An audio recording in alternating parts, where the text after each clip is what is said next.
সাংবাদিকদের কেন এভাবে মারা হবে আপনারা বলেন, এর বিচার কি তাড়াতাড়ি চান আপনারা? আমরা চাই খুব দ্রুত রাষ্ট্রীয় ব্যবস্থাপনায় সুষ্ঠু সমাধান দিবেন। পায়ের মধ্যে ল্যাং মেরে রাস্তার মধ্যে ফেলে দিয়ে অমানবিক ভাবে নির্যাতন, এটা আসলে কোনোভাবে মেনে নেওয়া যায় না। বাংলাদেশের আজকের প্রেক্ষাপটে আমরা চেয়েছি স্বাধীন গণমাধ্যম, সেই স্বাধীন গণমাধ্যম হিসেবে গড়ে তুলতে যে এভাবে হামলার শিকার হব, এটা আমরা আসলে কোনোভাবেই মেনে নিতে পারছি না।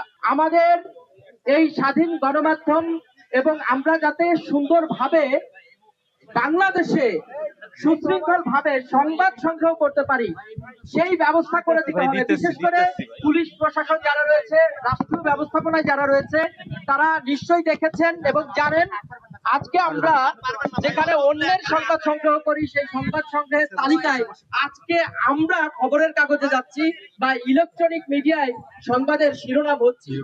এর থেকে দুঃখজনক ব্যাপার আর কিছু হতে পারে না। আমরা চাই খুব শীঘ্রই প্রশাসন এটির ব্যবস্থা নিক। ভিডিও ফুটেজ আছে এবং কারা সাংবাদিকদের উপরে হামলা করেছে, কারা নির্দেশ দিয়েছে এবং প্রশাসনের কাদের মদতে আজকে সাংবাদিকদের উপরে হামলা হলো। আপনারা নিশ্চয়ই দেখেছেন গতকালকে যখন ইনকলাব মঞ্চের যারা রয়েছেন, তারা আন্দোলনরত যারা ছিলেন, তারা যখন প্রবেশ করে, সাংবাদিক তারা তাদের দায়িত্ব পালন করছিলেন, এরই মধ্যে তাদের এভাবে করে পিটিয়ে জখম করা। আপনারা অনেকে এখানে আছেন, অনেকে আসতে পারেননি। আমার কয়েকজনের সাথে কথা হয়েছে সাংবাদিক, তারা বলছেন যে ভাই আমি বিছানা থেকে উঠতে পারছি না, আসতে পারছি না। মানে এভাবে করে পিটানো হয়েছে। সাংবাদিকদের কেন এভাবে মারা হবে আপনারা বলেন, এর বিচার কি তাড়াতাড়ি চান আপনারা?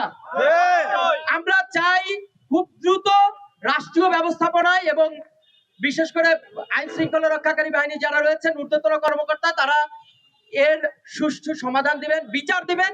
বিচার না হওয়া পর্যন্ত আমরা আসলে এই আমাদের যে কর্মসূচি সেটি চালিয়ে যাব এবং এর বিচার যতক্ষণ পর্যন্ত না হবে, আমরা সংবাদ সংগ্রহের ক্ষেত্রে আমরা আরো কঠোর অবস্থানে যাব। ধন্যবাদ সবাইকে।